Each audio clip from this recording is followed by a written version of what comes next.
Hey guys, thanks for tuning us in for this 66th episode of Good Questions with Cameron Dole.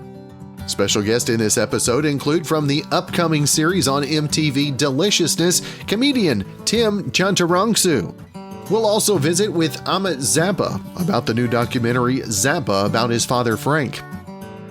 Country singer and songwriter Paige King Johnson, our good friend, will stop by. We'll not only talk about the new single Just Like You, she'll also play a tune for us as well.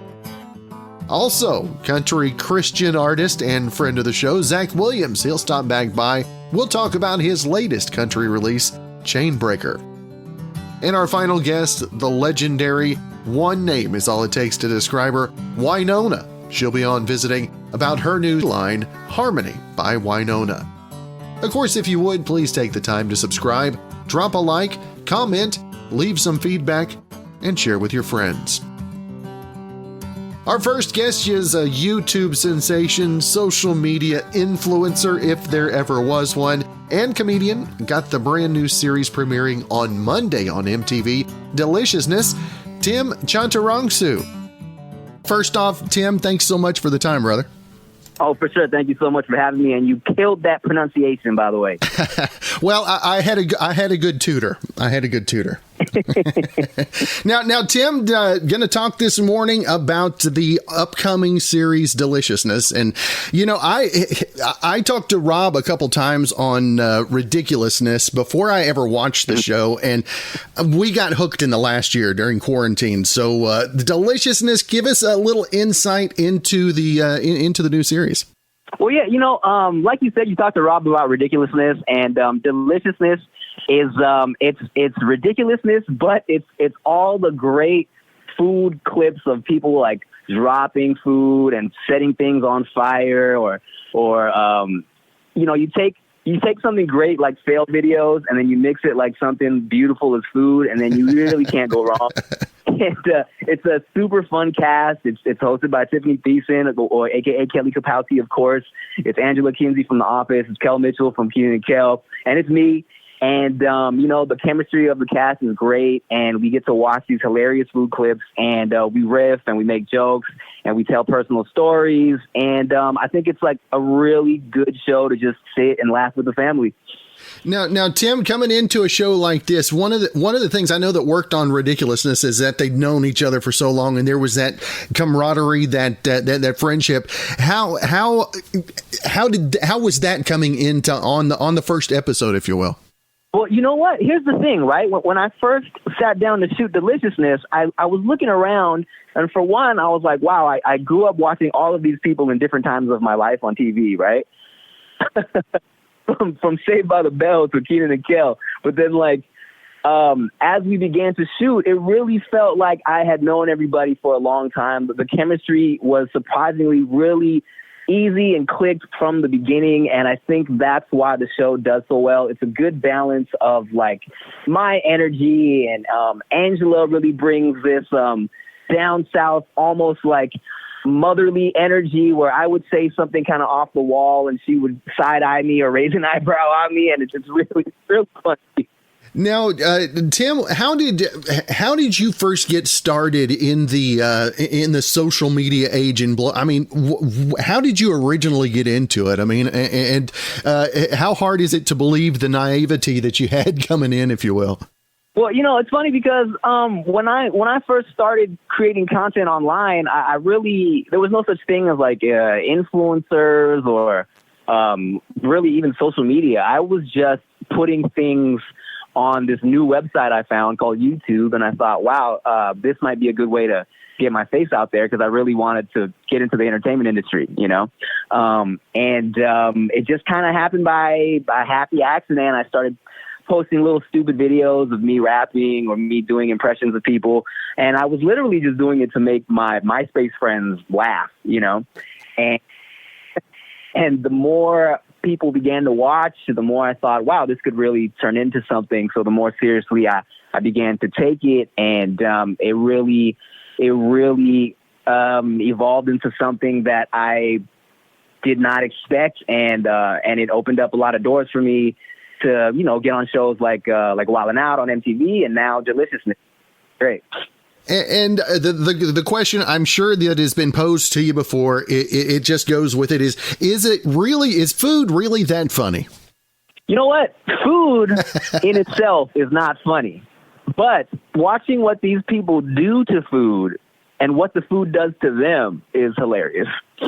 And speaking of food, what is your go-to, and what is the one that you'll always turn down no matter where you're at? Well, you know what? I'm a Thai boy. That's why I got that long Thai last name. So my mom's Thai food is always my go-to at the end of the day.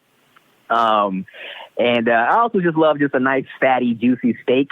Yep. And in terms of something I will always turn down, oh, man, I don't know. You know what? Okay, going back to Thai food, there's a really stinky Thai fruit. It's called durian, all right? Yeah.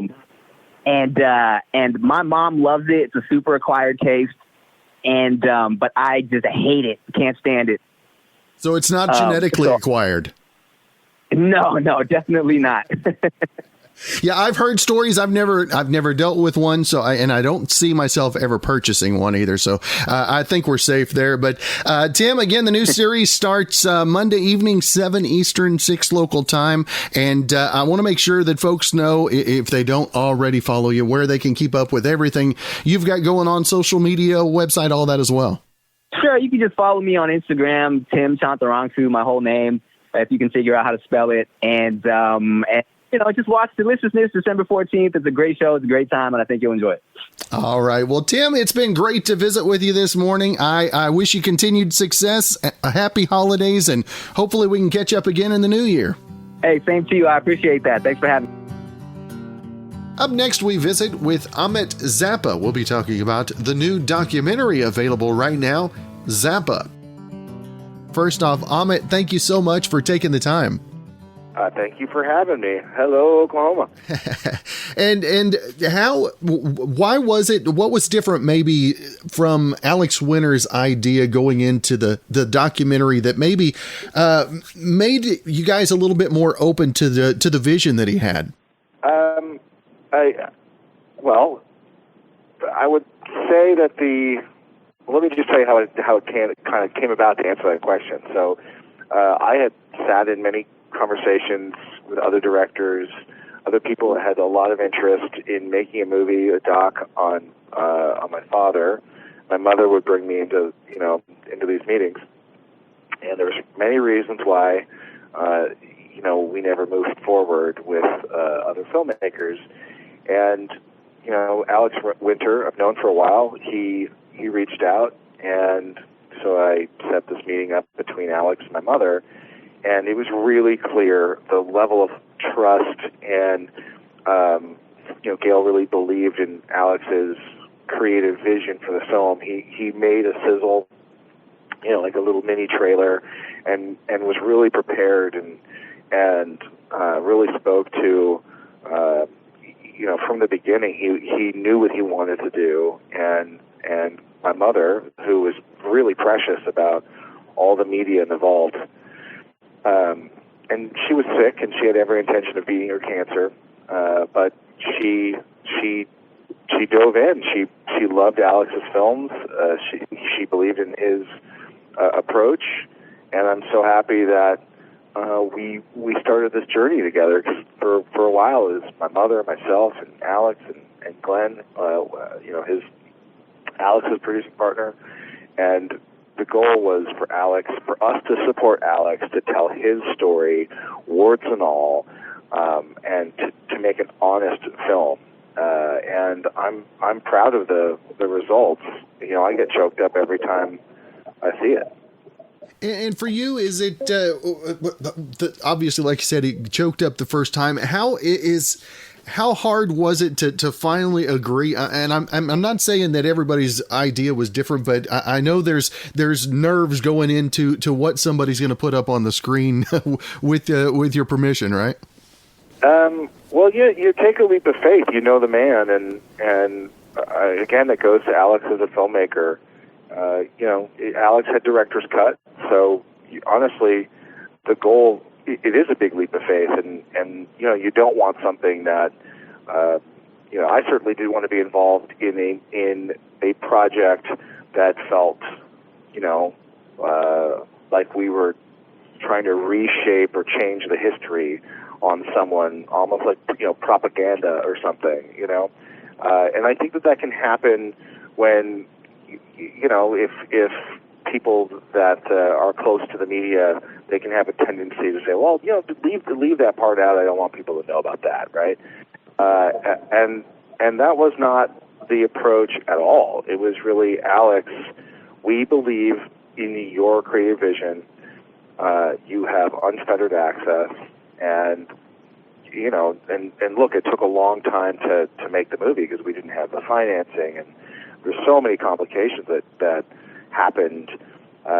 We discovered that a lot of the media involved, the shelf life of the actual film stock or the video was melting, and you have to bake these tapes and then digitize them, and there's a whole process, and so in many ways this movie couldn't have been made without the support of fans of Frank's music, because they really stepped up to help preserve the media, and I'm just on cloud nine, and feel so much gratitude towards the fan base and for the people that have seen the movie and can really celebrate Alex's hard work. And Mike Nichols, the editor, I mean, when you see this doc, it is, I'm biased, of course, because the subject matter is my father, but I do think it's an extraordinary film. And I love music documentaries, and I like pinch myself that, I think it really is special, and I hope people give it a chance and check it out. You don't have to like Frank's music at all, but you get to see this human being that was very political, that fought for all of our artist rights, and he had to overcome so many things. He was blacklisted by the media. They wouldn't play his music. This is someone who fought tooth and nail just to be able to express himself, and he put all the money that he made back into making art and taking care of us as a family, of course. But it's definitely the most honest portrayal of the man that's ever been made. It's pretty awesome. and Ahmet, were there any moments that maybe surprised you? Maybe some things you hadn't or maybe had forgotten? Oh yeah. There's lots of things. And to that point, again, when you take that leap of faith, because you have no idea, there'd be a tape, and on the spine of the tape, it'll say, what you think it is. Then when you review it, you're like, oh, that's not, that's not all that this is, right? So there were things that, didn't make it into the documentary, not because I was like, don't use it, but mostly because it wasn't of interest in the story that Alex wanted to tell. And I'll give you an example. There's some sexy time videos, of my mom and dad. Not that I watched them, but I was like, wait, there is? I'm like, keep that the hell away from me. I do not want to see that. Nope. That's awesome. Now, Ahmet, if folks want to find more information about the documentary, check it out, and also all the socials to keep up with everything else you got going on. For whatever reason, the phone just cut out, and I heard whatever else is going on. So I'm just going to take a guess, okay? I think that you said, don't be a COVID idiot, and I don't know, stop breeding pit bulls, and that's I don't do that. I'll take your advice. No one should do that anymore. Thank you for caring about animals as much as I do. I don't know what you were saying, bro. I'm so sorry. No, it's all. I was just gonna say, where's the best place for folks to keep up with everything you got going on social media wise as well? There. Simple question. People can follow me at Ahmet Zappa on Instagram, Facebook, Twitter. I also have a little radio show that people can listen to if they have Sirius XM called Rock Tales. You can hear my silly shenanigans every Thursday at 9 p.m. East, 6 p.m. West, if you're so inclined. But yeah, for the most part, Nowadays, I'm focusing on making a lot of kids content because I love being a dad. It brings me intense happiness. I have a 4.5-year-old and I have a 10-year-old, and you know, certainly during COVID, family is the most important thing, as well as everyone's safety and their health. And I am trying to live I'd say different than how my dad, you know, was with me, in that he was so busy and not around all the time. So I'm trying to keep spend more time with my kids and you know. Well, that's good stuff. Well, Ahmet, great to visit with you this morning. I hope you have a great rest of your week. Everyone, I hope have a safe and happy holiday. Blessings to everyone. Thank you so much for having me on your show. I had a good time. Thanks so much. Our next guest on the podcast, a good friend of the show, is country artist, singer, songwriter, Paige King Johnson. And Paige, first off, always good to visit with you, my friend. I know, it's good to be able to see you. We usually just talk over the phone and stuff like that. So, I mean, we aren't in person, but this is the next best thing. That's right. And Paige, this year being what it is, this is what we've had to resort to a lot of the times. But what has 2020 taught you? Maybe is technology something you've had to pick up a little bit extra this year? For sure. You know, being a 20-something-year-old, we're supposed to be good at technology to a certain extent, but this year has made me very, very thankful for telephones and for laptops and for good Wi-Fi and all that kind of stuff. Sorry about that audio there. Let's see. All right. Well, luckily it was at the end of your statement. So yeah, you're good. So what was, with everything being as different as it's being, what did Thanksgiving have to look like for you this year? It was very strange. Every year, my family, since I was born, we spend Thanksgiving at my grandparents', and they're about an hour away from my family's house in North Carolina. And so this year, with everything happening, you know, we couldn't all gather together because it's usually 18 people packed into a very tiny farmhouse. And so we knew that wasn't going to be a good idea. So it was just cooking ham and cooking a turkey for the first time ever for, you know, just my family. Here back in North Carolina, with just the 6 of us and our closest family. And, yeah, I don't know. Thanksgiving really didn't feel like Thanksgiving this year, sadly. And, I'm hopeful that next year will be a little bit better. Now, musically wise, I know you've had a couple of great releases this year so far, and moving forward, did this year inspire you as far as your writing's concerned, or has what's going on in the world kind of made it a little darker, if you will? I feel like this year has definitely offered me a lot more time to write. You know, I'm normally out on the road or busy with other things, and so I don't get as much time to write, which is one of the, you know, biggest things that I love about this job of mine. And so I've written more within the past 9 months than I have in probably the last 2 years. And so I think I counted the other day, and I've written and finished about 70 some songs since then. So it has been very good on the creative aspect. I mean, obviously none of us are living very, you know, glamorous lives or any kind of crazy lives right now that we're writing about, but we're having this space and this time to just, you know, have the freedom to be creative and, you know, get to kind of write whatever we want to right now.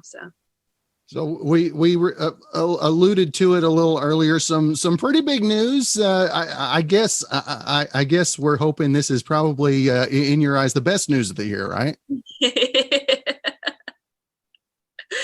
You have to prioritize everything. So now, how long before the big day? We're so for people who don't get it, I was engaged. And we're just taking it day by day. It's most definitely, we want a normal wedding and we want everybody to be safe and feel comfortable while they're there. So we're looking towards, once Corona is done doing her thing, then we can deal with it. I think you're the first that put the female aspect to it. So there we go. We do, but the A at the end is the female side, right? It is feminine. Now the latest single that you've got out there, tell our listeners a little bit the story behind the single and how excited you are by the feedback that you've had.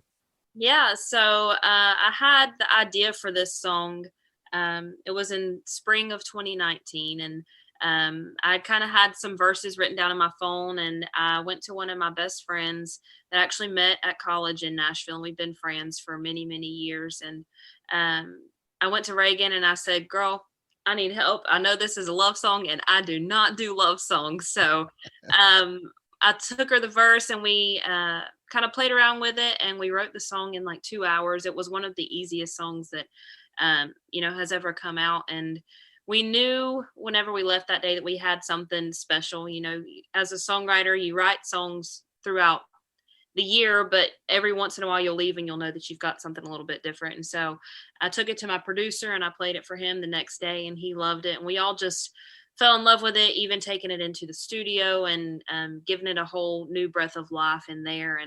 And after we recorded it, we kind of sat on the song a little bit and just wanted to kind of see how it, continued to resonate with us and all that stuff. And to make sure that it wasn't just a song that we were excited about, but that it was something that everybody could be, excited about, and that they could relate to. And the whole song is just about the give and takes in relationships, and how, most of us, as we have another person in our lives, whether it's a romantic relationship or a family or a friend relationship, most of us usually screw some things up every now and then, and we don't deserve the other person and everything that they give back into us. And so the whole song is just about, acknowledging your shortcomings and the other person's shortcomings, and just giving each other grace and coming back even stronger out of it. Now, in the songwriting process, what's your Achilles heel? What's your least favorite, or is it the part where you're saying, okay, we're done? Is that the hardest part to get to, or do you have something else that you fight with? I guess for me, I'm so much of a melody person, and I really like whenever we get into the writing process.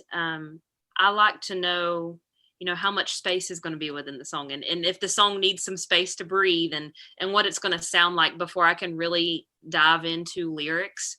And some people are the other way, where they just want to write all the lyrics first and then put music to it later. And so probably just the biggest thing in general in co-writing is knowing your co-writer and knowing how they work, and being willing to both of y'all being willing to kind of go with the flow of the other person. And, at the end of the day, let the best lyric and the best melody and everything just kind of build up to make the best song that y'all can.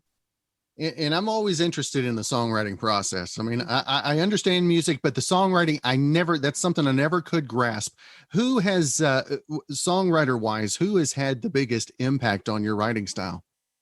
I absolutely love Lori McKenna, and she has been around in country music for 20 plus years, and has just put her stamp on many, many songs, cut all the way from George Strait to Cadillac 3 to Tim McGraw and everybody in between. She's just a lyrical genius, and I strive to be like her. In every write that I go into, I sit down, I'm like, all right, however we can write a Lori McKenna song today, let's do it. And what has been the most bizarre performance that you've had in 2020? I've heard somebody pulled up to a park on the back of their truck. They sang to a concert. They did a concert there. Can you top that? I just put on a show last week, an outdoor Christmas show, and we sang off of a hay trailer. So that's just the country version of that. that's just a bigger, that's got a little more glitz and glamour to it, right? Yeah, just a hay trailer full of hay and Christmas trees. That's all it was. And what's been the one thing that you focused on this year as an artist, not necessarily on the songwriting side, but maybe vocally or in the demonstration of it? One of the big things, so I've been, during the quarantine times, I've been back home with my family in North Carolina, and being back in my childhood home and having the piano that I grew up playing on whenever I first started taking piano lessons at the age of, I think I was 5 or 6. And I kind of threw away piano whenever I started playing guitar at 10. And it's been really nice to get back to that and kind of get back to my roots in piano and, challenge myself and frustrate myself and then surprise myself all in the same week or so. So that's been really cool to kind of add a different mix to that, even on the songwriting side, where I can now go and sit down at the piano and, figure out melodies and stuff like that. As well as, on the personal side, just trying to give myself time to breathe and figure things out and just let, whatever's supposed to come. I feel like all the time as an artist, you're expected to just kind of, have everything planned out. And once you have this out, you have to plan the next thing and get this out and be on top of things. And I think this year has kind of taught everybody in general, but especially in the music industry, that, we can take time and let the music, do its thing and really, really, absorb everything that it can before it's out into the world. And so I've been trying to do a lot more of that, because I am a person that will pull the trigger like the second that something's done. And so I need to just be more reflective on things. That's cool. Now you said you got your guitar with you today? I do. I'm excited to hear. We've done the Facebook Live, we've done all that, but I'm excited to hear you play and sing again. Yeah, it's a different feel. It's just like a private concert for you. I'll play the single for everybody if y'all haven't heard it yet. This is on Spotify, iTunes, all that kind of stuff, and hopefully it's going to still continue to climb the charts on country radio everywhere. It's called Just Like You. Ain't it just like a man to forget every birthday and leave you hanging on the line, wondering if he's gonna say I love you? Ain't it just like a man to show up late to the party, expecting you'll be ready to leave on his own soon? But ain't it just like you, coming in from a long, hard day, dirty hands wrapping around my waist? Baby, tell me what's happened since I left this morning. And ain't it just like you to be so patient, even when I'm driving you crazy, to know what I want to say before I think of it? Ain't it just like you to love a girl like me? Ain't it just like you to love a girl like me? Ain't it just like me to make a mess of everything, falling apart to see how far you'll go to fix it? And ain't it just like me to ask you to up and leave your job and your mom for a new hometown just 'cause I'm in it? But ain't it just like you, coming in from a long, hard day, dirty hand wrapping around my waist? Baby, tell me what's happened since I left this morning. And ain't it just like you to be so patient, even when I'm driving you crazy, to know what I want to say before I think of Ain't it just like you to love a girl like me? Ain't it just like you to love a girl like me? And I hope the way you love me never changes, 'cause I've never felt anything like it, and I'll never find anyone just like you, coming in from a long, hard day, dirty hands wrapping around my waist. Baby, tell me what's happened since I left this morning. Just like you to be so patient, even when I'm driving you crazy, to know what I want to say before I think a thing. Ain't it just like you to love a girl like me? Ain't it just like you to love a girl like me? Always good stuff. And how hard is it to have to sing whenever you got a mug? I almost switched the picture over to just a logo for you to help you out a little bit. No, I like it. It actually gives me somebody to sing to, so I'm not just singing to this little green dot on my computer. And it's like I was telling somebody yesterday, is that I'm just enough of a prankster that whenever I'm watching somebody, my mind is racing, saying, and my mind is also saying, no, no, no, no. So if you see me smiling, I'm telling myself, don't do anything. Don't do anything. Yeah. Don't make a funny face or start making lyrical movements to all of the. Please, please, please do not sing backup. Please don't do that. Hey, we'll take anything. Honestly, these days I haven't been able to play with a band much. I'll take anything. Now, how much different is the co-write doing it virtually? It's very strange because before all of this, I was always kind of anti-Zoom writes, because I'm very much a believer in the energy in the room. And I know that people, some people say that sounds hippy dippy, but there is something about just having everybody in a room, with their guitars, their pianos, whatever, and being able to bounce ideas off of people. And obviously then there's, the technical hurdles of, no, you go first. No, oh, okay. Or freezing up or whatever. And so that can be kind of annoying every now and then. But like I said, I'm so grateful for things like Zoom and FaceTime and all that kind of stuff, because it really has saved that whole creative process for all of us this year.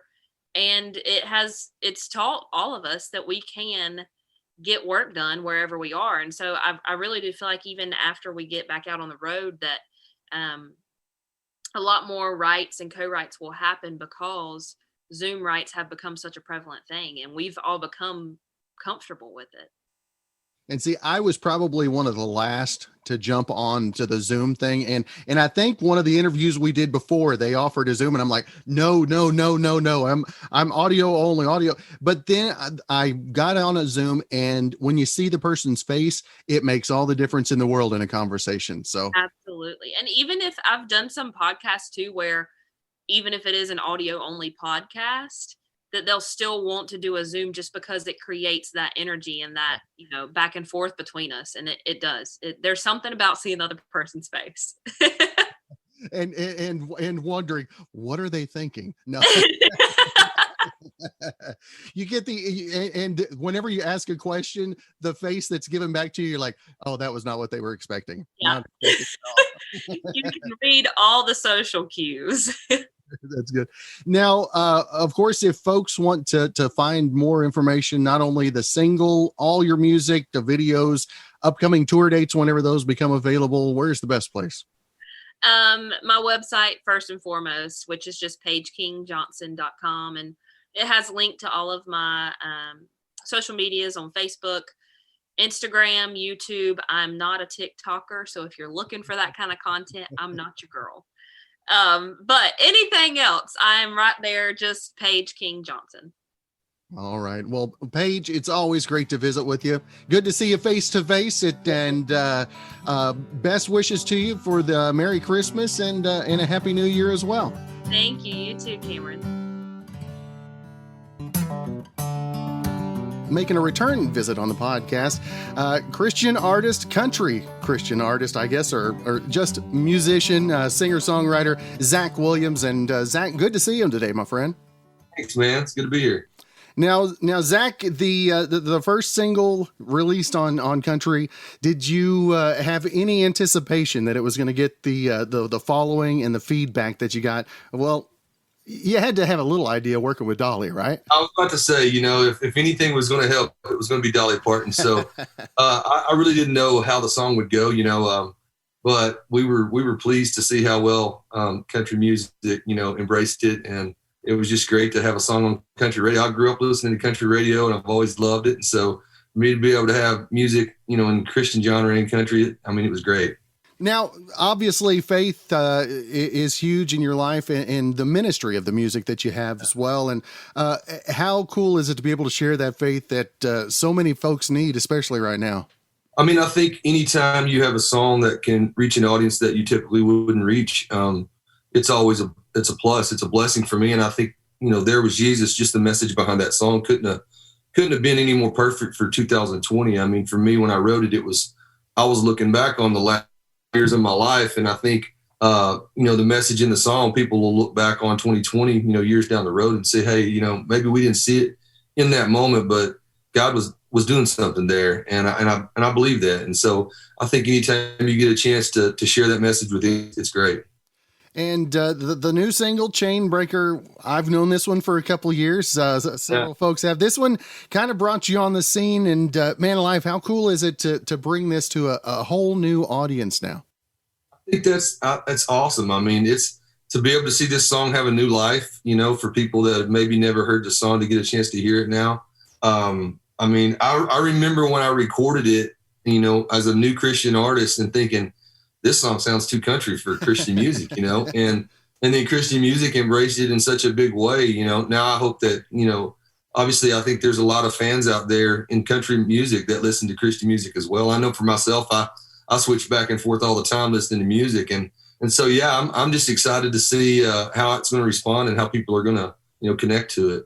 And Zach, for those that don't know the song, don't know the backstory, tell us, let our listen. I know it, but I can't assume everybody listening does.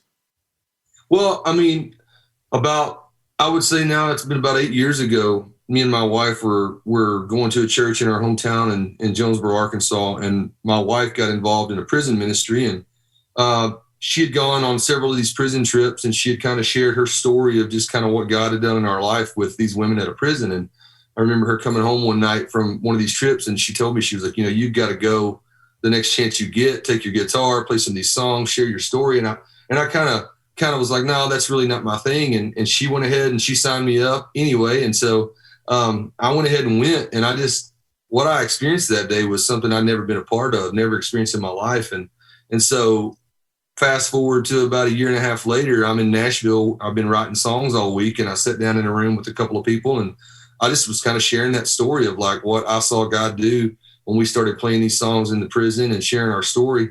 And Chainbreaker was just thrown out as a title, and the idea of, that God can do anything was just kind of the idea behind that song. Let's just talk about the truths of who he is. And for me, the prison ministry was a very big part of, the background story of that song. And so, and then I got a chance, a few years later to go into a prison and record a record. And it's been really cool to see that song and the doors that it's opened, for the last 4.5 years. And you talked about the prison ministry. We, as a praise team, had the opportunity. It was presented to us about a prison, and I think we had the same idea in mind, the same thought process. I don't know about this. You wonder about a captive audience, but the word of God and the music gets to them, and it's amazing the feedback and the feeling you got there as well. Yeah, well, that's awesome, man. Thank you. Now for you, looking forward to 2021, how has 2020 changed the goal setting moving forward? Oh, man. I think 2020 has been one of those years where we'll take whatever we can get in 21. You Yeah, you kind of step back and assess a lot of things, and you put things into perspective when you realize how quickly it can be taken away from you. And we were fortunate enough this year to be able to go out and do about 3 of these drive-in theater days, and really a blessing for us. For me, just seeing that kind of saved our year, and it was just another one of those things where you just put your faith and trust in God and let Him do what He's always done. And and so I'm just doing the same thing for 21. I'm trusting that He's going to provide a way and for us to be back out with fans and playing some music. And, hopefully all this will get over soon, or at least we'll figure out how to live with it and we can just move on with life. Well, I asked about everybody where they have played during 2020, if they've had the chance to play, and now I've changed my idea. What has been the most bizarre opportunity you've had to play in 2020? Oh my goodness. Honestly, I would say that the drive-ins to me seemed like I couldn't wrap my head around that at first because I didn't understand how any of it worked. I grew up in a little town in Arkansas, and we have in theater, or at least the remains of a drive-in theater. And I remember as a kid thinking that would have been really cool to go watch movies there. And then you show up at these places and they're in the middle of nowhere, and you have no backstage, you have no dressing rooms. I mean, you're living on your bus every day, ordering food from some little restaurant in town because they're just not set up to do that. But I would say there were some pretty cool places though that we got to go and do that, and it all worked out. When people came, and the thing is I think people are just ready for music. They're ready to get back out and start going to live shows again. Now, how has your songwriting gone this year? Has it gone darker? Has it maybe inspired a little bit more light to your music? No, well, I wouldn't say that. I didn't write just a whole lot this year. When we came off the road, we were really careful about not doing anything for a while. I had a couple of those Zoom writes, and those are always weird. Unless you're writing with somebody that you really know, that can be awkward. I did do some writing. I wrote with some country artists this year just to see, what could happen with that. And then we ended up going down to Muscle Shoals and re-recorded a Christmas album. And then after much thought and, trying to decide what's the best thing to do, we just decided to hold on to the entire record this year and wait to release it next year. So we put out a single. I actually have 2 more songs to go down and finish up in February. But I'm going to start writing for a 3rd record in January. And I kind of always myself to write 30 or 40 songs. And then hopefully out of that, there'll be 10 or 12 good ones that we can put on a record, But yeah, I have a feeling I'm going to get busy in January and February writing a bunch of new music. Now, in the writing process, what is your what's your Achilles heel in the writing process? Oh, Achilles heel. I guess for me, it's like the up-tempo songs. Like I can sit down and write a love song or a sad song or a slow song all day long. It's finding that one that feels like it belongs on radio. There's never enough of those, stomp your feet and clap your hand type songs. And so I think for me, that's something I'm always trying to work to get better at. But I just love the writing process. I love, writing from a new season and kind of where you're at. I think this year writing out of just seeing God's faithfulness in my life and seeing what He's done, I think that'll be a cool way to start 21, is to start writing from kind of that perspective on things. And one of my go-to questions I love to ask, and I've probably asked this of you before, what is the biggest thing that you learned about Zach this year? Oh my gosh. That I could homeschool if I had to, I guess. My wife, she does all the homeschool stuff here, but there's been a few days that I've had to sit down and remember how to do some fractions and things like that, and stuff that I've never used in my life since 5th grade. But I guess that, and just that if I have to be, I'm all right with taking a break and stepping back for a little while, even though I'm not wired that way. My thing is to be on the go 24/7. It's been really nice to be home with the family and connect. But if 21 is going to go anywhere the way it looks, I think I'm going to be on the road most of the year next year. And that's a good thing. That's a good thing. It is, yeah. Well, Zach, if folks want to find out more, not only about the single, about all the music you got out there, the upcoming tour dates, what 2021 has in store, where's the best way? You can go to ZachWilliamsMusic.com, and there'll be a link to all my socials, all of the digital formats for music, anywhere you want to buy T-shirts, merch, any of that stuff. You can check it all out right there and find me there. All right. Well, Zach, it's always great to visit with you, my friend. Yeah, man. Thank you. I hope you guys have a Merry Christmas, and hopefully we can fit in a catch up sometime in that busy 2021. I heard that. Well, thank you, man. Y'all have a good one. Our next guest, man alive, I can't go deep enough into explanation of what she's meant musically in my life over the years, and been a huge fan. And we've got all kinds of things we're going to talk about today. Only got to call her by one name, Wynonna. Great to have you on the line today. Wow, I love you. If I could only live up to that, I appreciate that. Oh, I do. You know what? People are kind to me, and I've really come to rely on it even more, especially the last 9 months of being home. People are really kind to me. I was famous at 18. I've been doing this, 37 years? Wow. And, people still say kind things, and I'm grateful. Wow, what a journey. What a journey it's been. And in the midst of 2020, how it's been, man alive, music is something that people have found a little solace in. And I know that Wynonna, with everything that's going on, any little minor issues that you're having seem amplified, don't they? They do and they don't. I'll be really honest. When you're on the farm, it doesn't matter what kind of day you're having, because there's no time to complain. You have to do your chores. The animals are waiting. And so there's that. And then there's the flip side of when I was with Mom the other day, and a couple of days ago I went and played cards with Ashley, and we were sitting there talking about how it has been lonely. We live on a farm, and it is, some days it's isolation and some days it's solitude. And you come to appreciate the simple because, that's what we're doing. And I'm really grateful for my land. I'm grateful for the fans. I can do Zoom calls, and we're doing concerts online. And, hey, the music continues, my dear. That's right. And I know we want to talk about a special release as well, the Harmony by Wynonna products. And Wynonna, when did this first come up for you? And what was your initial response, I should say? Wow, initial response. That's a really loaded question. So here's what I know. In 1984, I was 18 years old. I became extremely busy.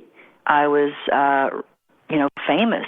All of a sudden, just being on stage from the Super Bowl to, state fairs, presidents. I've performed for 6 presidents, just a lot of ups and downs and traveling and trying to manage all of it. And I'm just now to the point, honestly, this many years later, to where I feel the peace that I do, because it's a process, as you know.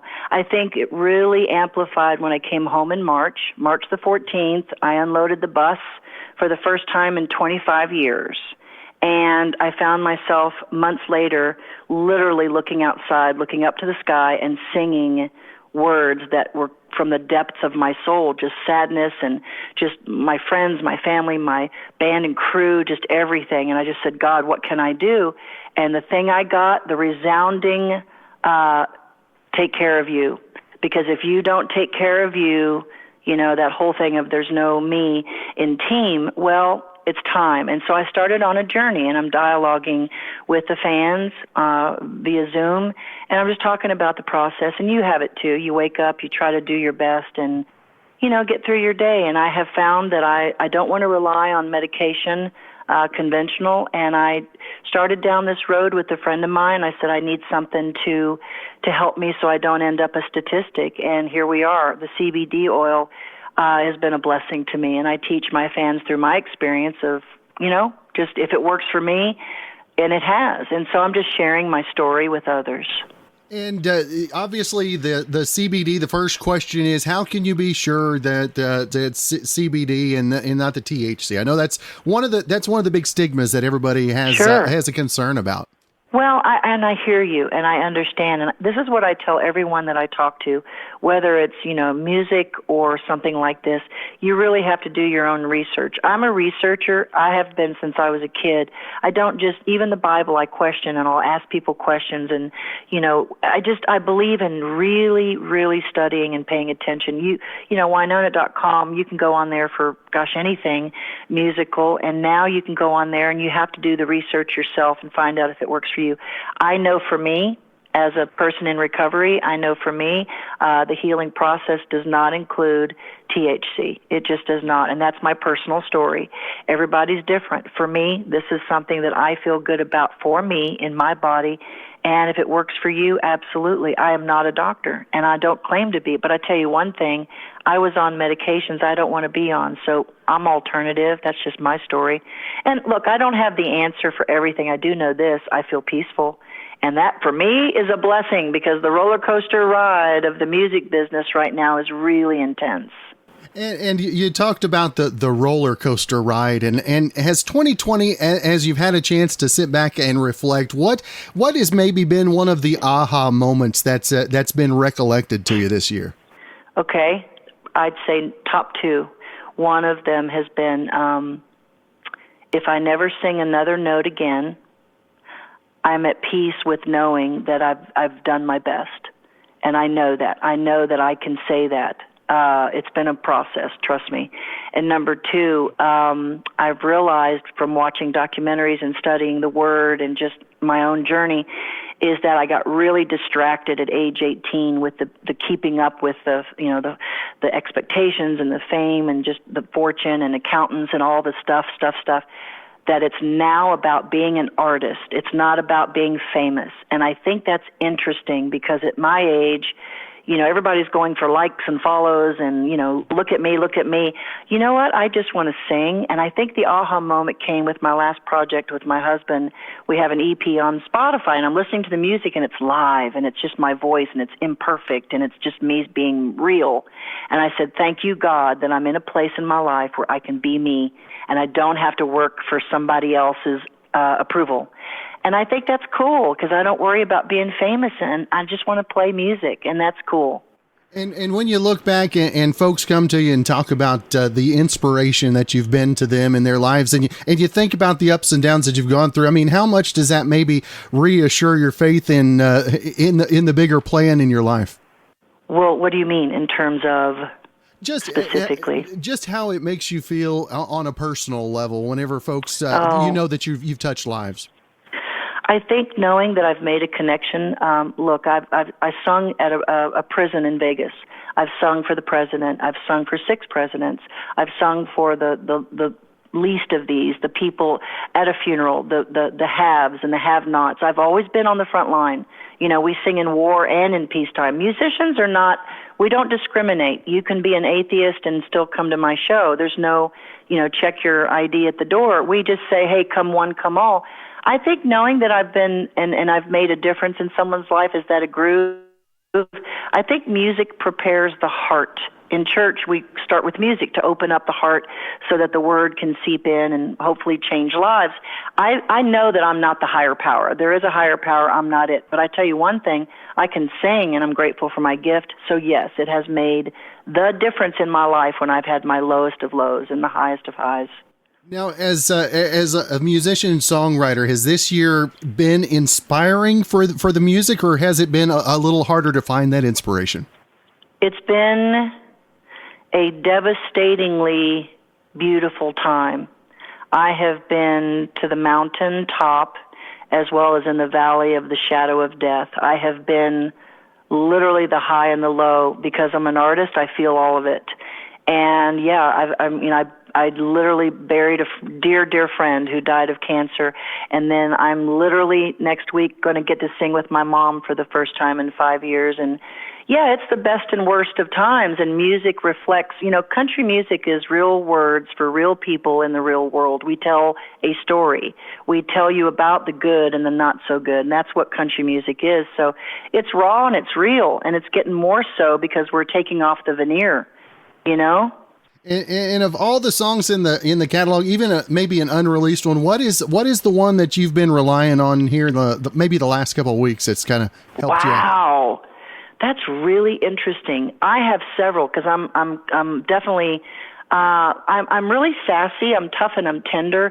I would say, it's interesting you said that because I've been singing a lot of just hymns lately. I've been just walking through the house. The other day I was like, hold your head up high and don't be afraid of the storm.